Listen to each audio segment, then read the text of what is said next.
الحمد للہ رب العالمین والصلاة والسلام علی سید الانبیاء والمرسلین وعلی آلہ واصحابہ اجمعین اما بعد فقال رسول اللہ صلی اللہ تعالی علیہ وسلم طلب العلم فریضۃ علی کل مسلم صدق رسول اللہ صلی اللہ تعالی علیہ وسلم۔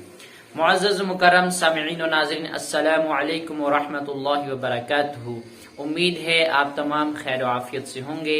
اللہ تعالیٰ آپ سب کو اپنے حفظ و امان میں رکھے۔ میں محمد نعمان خان مصباحی آج آپ حضرات سے علم دین کے موضوع پر گفتگو کرنے کے لیے حاضر ہوں۔ امید ہے آپ حضرات میری گفتگو کو مکمل سنیں گے اور آگے لوگوں تک بھی پہنچائیں گے۔ اللہ کے رسول صلی اللہ تعالی علیہ وسلم کا فرمان علی شان ہے، یہ حدیث پاک مشکات شریف باب الاعتصام میں موجود ہے۔ حضرت انس رضی اللہ تعالی عنہ سے مروی ہے کہ اللہ کے رسول صلی اللہ تعالی علیہ وسلم نے ارشاد فرمایا، طلب العلم فریضۃ علی کل مسلم، کہ ہر مسلمان مرد و عورت پر علم دین کا حاصل کرنا فرض ہے۔ یہ حدیث پاک ہے۔ اب اس حدیث کی تشریح میں شارحین حدیث کے اقوال آپ کے سامنے پیش کر کے چند ضروری باتیں کرنا چاہوں گا۔ ملا علی قاری رحمہ اللہ باری نے مرقات شرح مشکات میں اس حدیث کے تعلق سے گفتگو کرتے ہوئے فرمایا کہ شارحین حدیث نے فرمایا ہے کہ یہاں پر علم سے مراد مذہبی علم ہے جس کا حاصل کرنا بندے کے لیے ضروری ہے۔ اب کون سی چیزوں کا حاصل کرنا ضروری ہے؟ کیا تمام علوم عقلیہ و نقلیہ، تمام علوم مروجہ کو حاصل کرنا ضروری ہے یا کچھ یہاں پر تعیین ہے؟ تو اس کے بارے میں فرماتے ہیں کہ جیسے، یعنی ضروری کہنے کے بعد جن علوم کو جاننا ضروری ہے ان کے بارے میں فرمایا، جیسے خدا تعالی کو پہچاننا، اس کی وحدانیت اور اس کے رسول صلی اللہ علیہ وسلم کی نبوت کی شناخت اور ضروری مسائل کے ساتھ، جیسے نماز پڑھنے کے طریقے کو جاننا، اس طریقے کا علم ہر مسلمان مرد و عورت کے لیے علم فرض عین ہے۔ اور فتوی اجتہاد کے رتبے کو پہنچنا یہ فرض کفایہ ہے، یعنی علوم عقلیہ و نقلیہ کو حاصل کرنا جو مروجہ ہیں، نحو، صرف، منطق، فصاحت و بلاغت، عروض و معانی وغیرہ، ان علوم و فنون کا حاصل کرنا یہ فرض کفایہ ہے۔ مگر جو ارکان اسلام ہیں ان کے تعلق سے علوم حاصل کرنا، تعلیم حاصل کرنا، علم دین حاصل کرنا یہ ہر مسلمان مرد و عورت پر فرض ہے۔ اس حدیث پاک کی ایک تشریح شیخ عبدالحق محدث دہلوی نے بڑی ہی بہترین کی ہے، ہمارے اور آپ کے سمجھنے کے لیے بہت ہی آسان ہے، میں وہ آپ کے سامنے پیش کروں۔ شیخ محقق عبدالحق محدث دہلوی رحمۃ اللہ تعالی علیہ فرماتے ہیں کہ علم، یہاں پر جو علم کہا گیا طلب العلم، تو یہاں پر علم سے مراد اس حدیث میں وہ علم ہے کہ جو مسلمانوں کو وقت پر ضروری ہے۔ مثلا جب اسلام میں داخل ہوا تو اس پر خدا تعالی کی ذات و صفات کو پہچاننا اور رسول اللہ صلی اللہ علیہ وسلم کی نبوت کو جاننا واجب ہو گیا۔ اب یہاں پر ایک سوال پیدا ہو سکتا ہے کہ جو پہلے سے مسلمان ہیں ان پر کب یہ چیزیں جاننا ضروری ہے؟ تو چونکہ انسان جب مکلف ہوتا ہے، جس عمر میں مکلف ہوتا ہے تو شریعت اس کی طرف متوجہ ہوتی ہے، تو مکلف ہونے کے بعد اس کے لیے ان علوم کو حاصل کرنا یہ فرض و واجب و ضروری ہو جاتا ہے۔ اس کے بعد فرمایا، اور ہر اس چیز کا علم ضروری ہوگا کہ جس کے بغیر ایمان صحیح نہیں، اور جب نماز کا وقت آ گیا تو اس پر نماز کے احکام کا جاننا واجب ہو جائے گا، اور جب رمضان آ گیا تو روزے کے احکام کا سیکھنا ضروری ہو جائے گا، اور جب مال کے نصاب ہو گیا تو زکوٰۃ کے مسائل کا جاننا بھی واجب ہو جائے گا۔ اب یہاں پہ انہوں نے ایک اور مسئلہ ذکر کیا ہے کہ اگر مالک نصاب ہونے سے قبل مر گیا، یعنی مالک نصاب نہیں ہوا، مالک نصاب ہونے سے پہلے ہی مر گیا، تو اب اگر زکوٰۃ کے مسائل کو نہیں سکھاتا تو گنہگار نہیں ہوگا۔ اور عورت کو عقد میں لانے کے بعد حیض و نفاس وغیرہ جتنے مسائل زن و شوہر سے تعلق رکھتے ہیں ان کا جاننا واجب ہو جاتا ہے علی ھذا القیاس، یعنی اسی پر قیاس کرتے ہوئے جب حج فرض ہوا تو حج کے مسائل کو جاننا ضروری ہو جائے گا، جب قربانی واجب ہوئی تو قربانی کے مسائل کو جاننا واجب و ضروری ہو جائے گا۔ مگر سامعین و ناظرین، میں اس حدیث پر اب کچھ معاشرے کے تعلق سے گفتگو کرنا چاہوں گا کہ آپ دیکھیے کہ آج ہمارے اس معاشرے میں دین کو کتنا حاصل کیا جا رہا ہے۔ آقا کریم صلی اللہ علیہ وسلم کے دیگر بے شمار فرامین ہیں، قرآن مجید میں بے شمار آیات ہیں، انشاءاللہ تعالیٰ ان کے تحت میں کبھی آپ سے گفتگو کروں گا۔ مگر ایک قول آپ سر دست سماعت کریں، اللہ کے رسول فرماتے ہیں اطلب العلم ولو کان بالصین، کہ لوگو دین کو طلب کرو اگرچہ تمہیں دور دراز چین جیسے علاقے میں جانا پڑے، یعنی دین کے حصول کے لیے بہت زیادہ تاکید کی گئی ہے، یہاں تک کہ تمام مرد و خواتین پر دین کا حصول فرض قرار دیا ہے۔ اب کتنی مقدار میں حاصل کرنا ہے وہ بھی متعین ہے، یعنی آسان لفظوں میں کہ ارکان اسلام کے تعلق سے مسائل کا جاننا یہ ہر مرد و عورت پر فرض و لازم ہے۔ مگر آپ دیکھیے کہ آج ہمارا معاشرہ ان علوم و فنون کو کہاں تک حاصل کر رہا ہے۔ ذرا آپ ایک نگاہ اپنی دنیاوی تعلیم پر ڈالیے، آج ہمارے ہر علاقے میں middle girl school, middle boys school بھی موجود ہے، ہائی سیکنڈری اسکول بھی موجود ہے، جس میں مرد و خواتین سب کو تعلیم دی جاتی ہے۔ مگر آپ یہیں پر تھوڑا غور کیجئے کہ دینی علوم کو ہم کہاں تک سکھا رہے ہیں، اپنے مردوں کو کہاں تک سکھا رہے ہیں، نوجوانوں کو کہاں تک سکھا رہے ہیں، اور بالخصوص اپنی عورتوں کو ہم دینی علوم و فنون کہاں تک سکھا رہے ہیں۔ آج ایک چیز میں یہاں پر اور ذکر کرتا چلوں کہ ہر انسان اسلام کے تعلق سے بہت ہی بے باکی سے گفتگو کرتا ہے، اسلام میں یہ نہیں ہونا چاہیے، یہ کیسے ہے، وہ کیسے ہے، یہ کیسی گفتگو کرتے ہیں۔ لیکن جب ان سے سوال کیا جائے کہ آیا کیا آپ نے دین کو کہیں حاصل کیا ہے تو کہتے ہیں نہیں جی۔ اب یہ ایک بہت ہی بڑی زیادتی لوگ دین کے ساتھ کرتے ہیں کہ ہر کسی کو مولوی کہنا شروع کر دیتے ہیں۔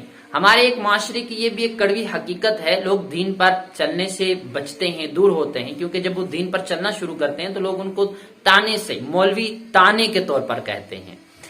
اب ایسے لوگوں کو سوچنا چاہیے کہ جس دین کا طلب کرنا ہم پر فرض و ضروری ہے، ہم اس دین کو طلب کرنے کے بجائے جو لوگ اس کو طلب کر رہے ہیں ان کو تان تشنی کر کے اس سے بھی دور کر رہے ہیں۔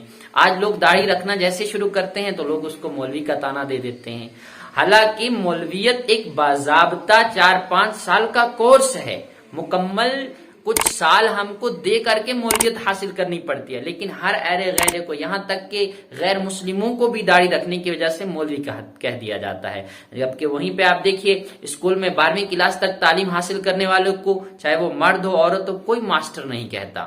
یہیں پہ 10 سال اگر کوئی مدرسے میں لگائے تو مکمل فاضل گریجویٹ بن جاتا ہے، لیکن وہیں 12 سال اسکول میں لگانے کے بعد کوئی ان کو ٹیچر ماسٹر نہیں کہتا۔ یہ کتنی بڑی ایک زیادتی ہے ہماری اسلام کے ساتھ، دینی تعلیم کے ساتھ۔ اب آپ کچھ باتیں اور سنتے چلیے کہ آج جو اسکولوں میں پڑھائی ہو رہی ہے، آپ وہاں کا جائزہ لیجئے تو یقین مانیے ہمارے نوجوان مرد اور نوجوان عورتیں صرف اپنا ٹائم ہی پاس کر رہے ہیں۔ ہمارے پاس نوجوان آتے ہیں 10th پاس نوجوان، مگر حال یہ ہے کہ ان کو اردو لکھنا نہیں آتا، املا بالکل لکھنا آتا ہی نہیں ہے۔ 5ویں کلاس کے بچے ایسے آتے ہیں کہ جن کو اپنا نام نہ اردو میں لکھنا آتا ہے، نہ انگلش میں لکھنا آتا ہے، اور نہ ہندی میں، کسی زبان میں لکھنا آتا ہی نہیں۔ یہ حال ہے، 5 سال وہ لگا رہے ہیں اسکول میں۔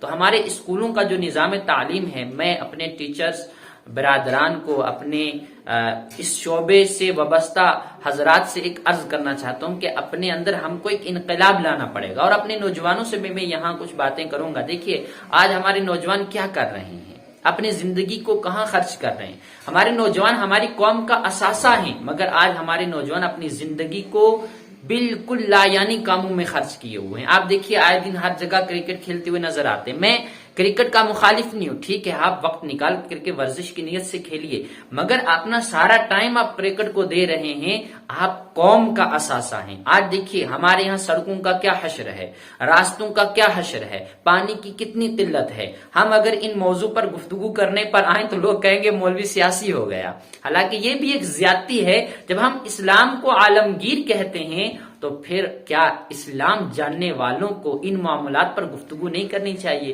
آج جب بارش ہوتی ہے ہمیں کتنی دقتیں پریشانیاں آتی ہیں، کہیں سلپ ہوتا ہے، کہیں پانی کہاں سے کہاں تک چلا آتا ہے، سڑکوں کا کیا حشر ہے، ہم کہیں بائک سے جا نہیں سکتے، اور راستہ میں ہر قسم کی نجاست پڑی ہوئی ہے، چھینٹیں اوپر پڑتی ہیں، کپڑے خراب ہو جاتے ہیں، نماز کہاں کیسے ادا کریں گے؟ یہ بہت سارے مسائل ہیں۔ میں نوجوانوں کو یہاں اس طرف مبذول کرنا چاہتا ہوں کہ آپ اپنا وقت نکال کر کے تعلیم حاصل کیجئے، یہ جو علوم و فنون فرض و واجب ہے ان کو حاصل کیجئے، اور اس کے علاوہ جو دنیاوی تعلیم ہے اگر آپ وہ حاصل کر رہے ہیں تو صحیح طریقے سے حاصل کیجئے۔ آپ قوم کے اساس سے ہیں، آپ اچھی تعلیم حاصل کر کے اچھے ڈاکٹر بنیے، اچھے انجینئر بنیے، اچھے تاجر بنیے۔ آج دیکھیے یہاں ہمارے لوگوں کی آپ کو خدمت کرنی ہے تو کیا ڈاکٹر سے بڑی خدمت کون کر رہا ہے؟ اگر ایک ڈاکٹر امانت داری کے ساتھ لوگوں کا علاج کرے، لوگوں کو دوائیاں اسی ریٹ سے دے جس ریٹ سے وہ حاصل کرتا ہے، کچھ منافع کے ساتھ جو اس کو منافع ضروری ہے وہ حاصل کرے اور لوگوں کا ایمانت داری سے علاج کرے، تو کیا اس کو ثواب نہیں ملے گا؟ العلم علمان، علم الطب و علم الدین۔ علم کی دو قسم ہیں، ایک علم دین ہے، ایک علم طب ہے۔ ڈاکٹر بننا بھی ضروری ہے، مگر ہمارے نوجوان صرف اپنی زندگی کہاں خرچ کر رہے ہیں یہ قابل غور ہے۔ اور پھر لوگ بھی شکایتیں کرتے ہیں کہ ہمارے نوجوان چرس پی رہے ہیں، شراب پی رہے ہیں۔ میں کہتا ہوں آپ نوجوانوں کو کبھی موٹیویٹ تو کریے، سوشل میڈیا پر ہی کیجئے۔ آپ یوں کبھی نوجوانوں کو بٹھا کر کے ان کو بتائیے آپ کا مستقبل یہ نہیں، مستقبل یہ ہے، کل آپ قوم کے رہبر بن سکتے ہیں۔ تو آپ کو اپنے بچپن سے ہی اپنے کردار کی، اپنے اخلاق کی، اپنی زبان کی، ہر چیز کی حفاظت کرتے ہوئے چلنا ہے۔ خیر یہ اس طرف گفتگو بھی ضروری ہے جو میں انشاءاللہ تعالیٰ آپ سے کرتا رہوں گا، مگر آپ دیکھیے کہ دنیاوی تعلیم میں بھی ہم کمزور ہیں۔ ہمارے بچے 10th 12th پاس کرنے کے بعد بھی سعودی عرب چلے جاتے ہیں، وہیں دین حاصل کرنے والوں کو ہم تانے دے دے کر ان کو دین سے دور کر دیتے ہیں۔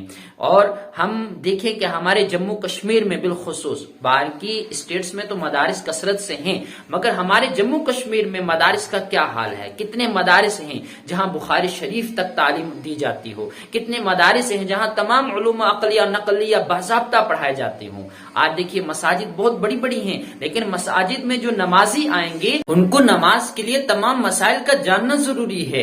آج ہم زکوٰۃ دیتے ہیں مگر زکوٰۃ کے لیے جو مسائل ہیں ان مسائل کا جاننا ضروری ہے۔ حج کرتے ہیں مگر حج کے لیے جو مسائل ہیں ان مسائل کا جاننا ضروری ہے۔ تو یہ مسائل کہاں سکھائے جا رہے ہیں؟ یہ مسائل ہماری مرد و عورتوں کو کہاں بتائے جا رہے ہیں؟ ہمیں آج سوچنے کی ضرورت ہے۔ ہماری عورتوں کو تو دین لوگ پڑھاتے ہی نہیں ہیں، مسائل بتاتے ہی نہیں ہیں، اور ہم پھر اپنے بچوں پہ روتے ہیں، بچوں کو یہ نہیں آتا، یہ نہیں ہوتا۔ بچوں کی پہلی درسگاہ ماں ہے، جب ماں تعلیم یافتہ ہوگی تبھی تو بیٹا تعلیم یافتہ ہوگا۔